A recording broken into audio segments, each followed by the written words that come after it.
Assalamualaikum, selamat datang di channel saya. Baiklah, kali ini di meja servis saya ada sebuah handphone dengan merek Oppo dengan tipe A9 2020. Ini adalah unit dari handphonenya. Kemudian kendala dari handphone ini adalah rusak di bagian konektor charger ya. Jadi konektor chargernya kalau dimasukin USB charger atau kabel charger, nah tidak ada indikator cas berjalan. Kemudian itu tidak ada ini ya, indikator casnya berjalan tidak ada. Kemudian goyang-goyang gini teman-teman, jadi ini lobok. Nah kali ini saya akan membongkar dan mengganti konektor casnya.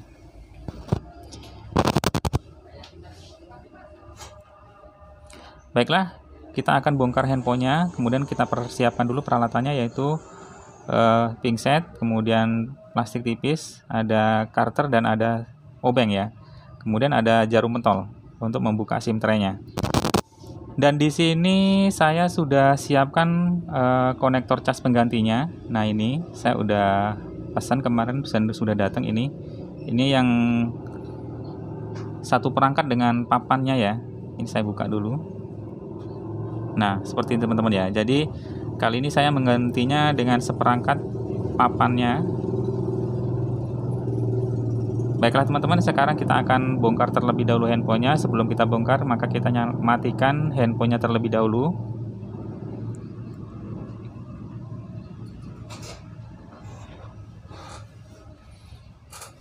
Kemudian kita keluarkan SIM tray-nya.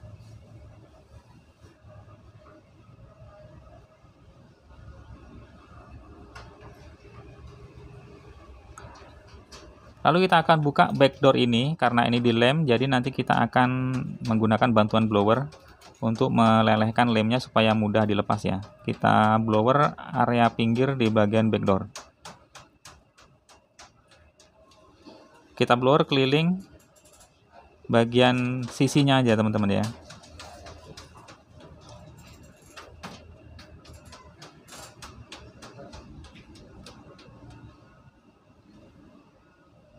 Sambil kita periksa apakah sudah terasa panas. Tidak usah terlalu lama ya, nanti takutnya meleleh karena itu berbahan plastik teman-teman ya. Dan untuk blowernya setelahnya tidak usah terlalu panas. Oke, cukup sekian untuk blowernya. Kemudian kita akan cari selah. Saya gunakan ujung karter seperti ini ya, di bagian sudutnya untuk mencari selahnya. Hati-hati jangan sampai terluka backdoor dan casingnya. Oke, ketika kita sudah mendapatkan selah sedikit seperti ini, maka kita akan masukkan plastik tipis untuk penyayatnya. Nah, ini sudah masuk plastiknya. Kemudian kita sayat. Aduh, lepas. Ini kita ulangi lagi selahnya. Dan akhirnya masuk lagi ya. Kemudian kita sayat keliling teman-teman ya. Kita sayat keliling dari area backdoornya.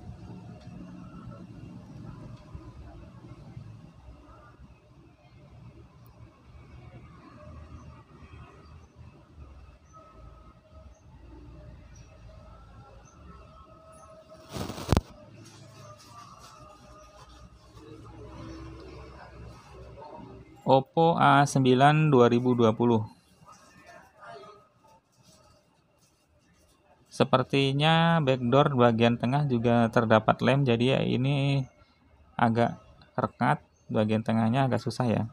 Berbeda dengan handphone A5s yang sebelumnya saya pernah buka, dia di bagian pinggir aja untuk bagian lemnya, ternyata ini bagian tengahnya terdapat lem juga, jadi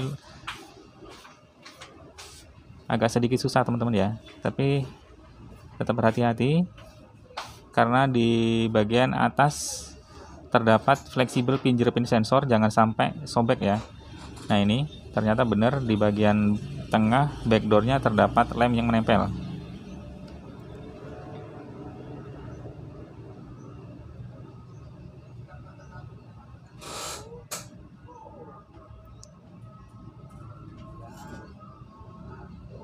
Hati-hati bagian atas terdapat fleksibel fingerprint sensor, jangan sampai terputus ya. Tuh. Nah.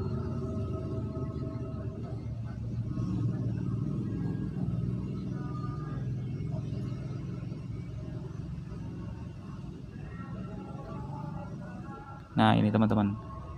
Dan itu sudah terlihat fleksibel fingerprint sensornya. Pertama yang harus kita lakukan, kita harus bebaskan dulu fleksibelnya dengan cara membuka penutup soket fleksibel, kemudian nanti kita akan lepaskan soket fleksibelnya.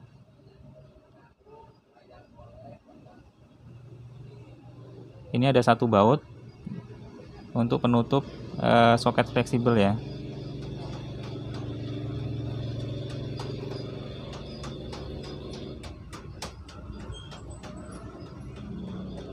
Sudah terlepas untuk penutupnya, kemudian kita congkel soket fleksibelnya. Dan ini untuk backdoornya sudah aman dan fleksibelnya tidak putus, alhamdulillah ya. Ini kemudian kita akan buka semua baut yang ada di area belakang ini ya.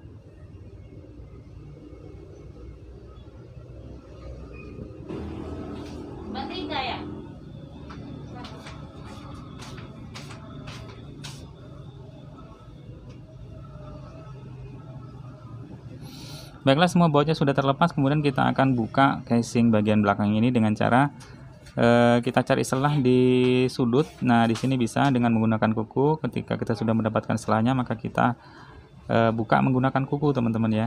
Nah, seperti ini. Kita cari selah yang mudah, jangan dipaksa ya. Oke, kita ambil sisi sebelah kiri. Sisi kanan sudah, sisi kiri sudah, kemudian kita angkat dari bawah seperti ini ya. Kemudian kalau kurang dapat, kita cari selah yang bagian atas. Baiklah, sekarang casingnya sudah terlepas. Kemudian hal yang paling pertama yang harus kita lakukan adalah kita lepas konektor baterai supaya lebih aman. Kemudian lepas juga baut yang berada di bawah untuk penutup papan bawah ya. Ini harus kita buka. Nah, ketika sudah terlepas semua bautnya, maka kita buka penutupnya dengan cara congkel menggunakan ujung pingsetnya. Kemudian lepaskan juga fleksibel dan antennya ya.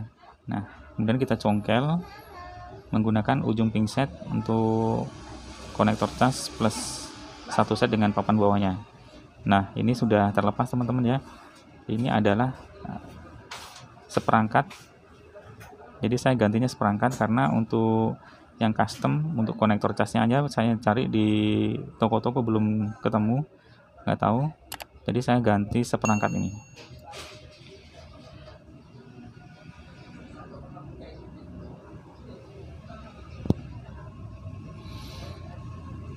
Dan ini untuk spare part ini juga sepakaian atau sama dengan tipenya Oppo A5 2020. Jadi A5 2020 dan A9 2020 ini untuk konektor cas atau seperangkat konektor cas bagian bawah itu sama teman-teman ya, sepakaian. Baiklah, sekarang kita akan rangkai konektor cas bagian bawah ini atau konektor cas seperangkat papan bawah ini, kita akan rangkai di handphonenya. Pertama kita masukkan fleksibelnya atau kita pasang fleksibelnya, kemudian yang kedua kita pasang antennya teman-teman ya. Oke, fleksibel dan anten sudah terpasang, kemudian selanjutnya kita pasang, ini kita rapikan terlebih dahulu untuk antennya supaya sesuai dengan tempatnya, tempat semula ya. Kemudian pasang penutupnya.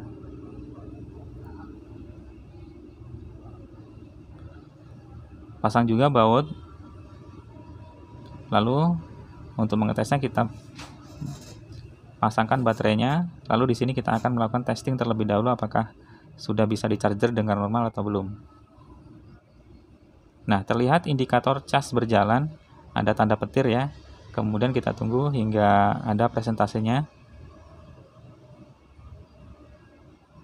Terlihat di situ udah 15% ya, karena memang tadi sebelumnya tidak habis full, jadi masih ada sisa 15%.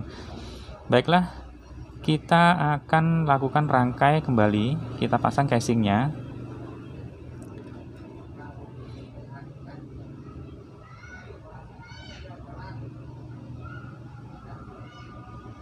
Kemudian pasang kembali baut yang berada di bawah belakang ini ya. Pasang semua baut, jangan sampai ada yang tersisa.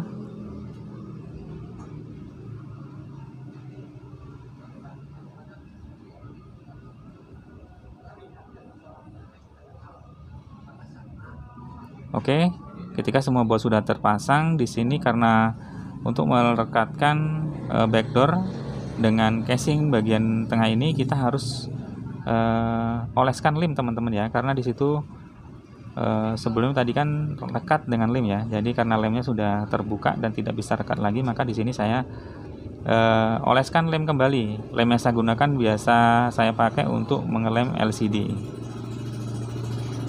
Cukup oleskan lem di bagian pinggir aja ya, secukupnya, tidak usah terlalu banyak atau tidak usah terlalu tebal. Kemudian hal yang paling harus kita perhatikan adalah kita harus memasang kembali fleksibel fingerprint sensornya sebelum kita rekatkan backdoornya ke casing ya.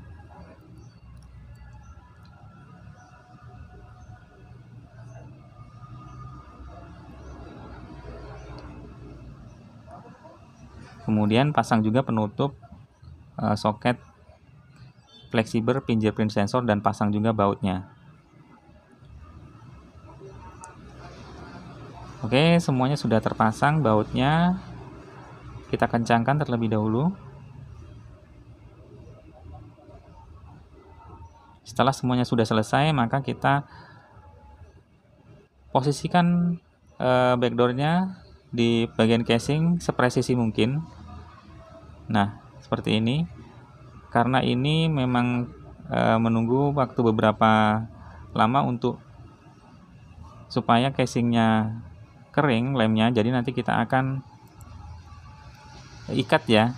Kita ikat seperti kita memasang LCD. Jadi ketika nanti sudah sudah kering, baru nanti bisa kita lepas. Baiklah, sekarang kita proses pengikatan supaya lemnya lebih rekat dan presisi ya. Tidak usah terlalu banyak untuk karetnya, cukup dengan 5 karet cukup ya, seperti ini.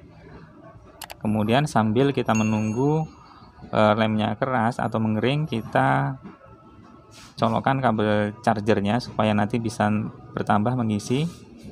Baiklah, kita tunggu hingga lemnya mengering ya, kita tunggu beberapa saat.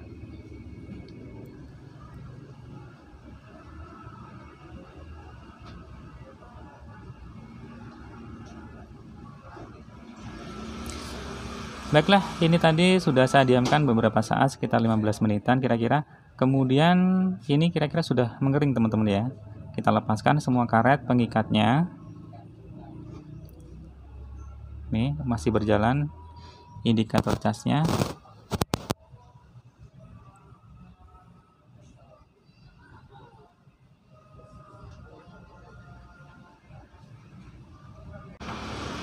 Baiklah teman-teman, sekian video tutorial kali ini. Terima kasih sudah menonton, semoga bermanfaat. Jangan lupa like, komen, dan subscribe. Mohon maaf bila ada kata-kata salah di dalam video ini. Ikuti video saya selanjutnya dan saya akhiri. Wassalamualaikum warahmatullahi wabarakatuh.